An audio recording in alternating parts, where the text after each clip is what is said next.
你有冇試過被困喺中間，上唔到又落唔返嘅感覺？今日我哋嚟睇下一個好有趣嘅中文字，佢完美咁表達咗呢種感覺。呢個字就係卡字啦。簡單嚟講，佢嘅結構係上下疊合，我哋可以當佢係一個小故事去記住佢。想象下有兩個人，上半身嗰個叫上，好想努力向上爬。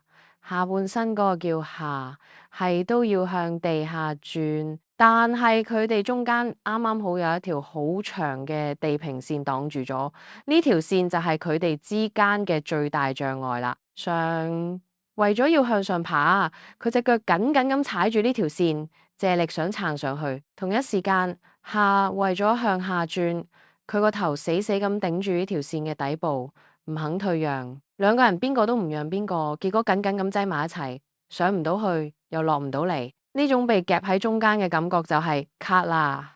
原來古人造字嗰陣就已經將呢個畫面畫咗出嚟。同學記住啦，卡字共用中間嗰條長橫線，上面寫個上，下面寫個下，就卡住咗啦。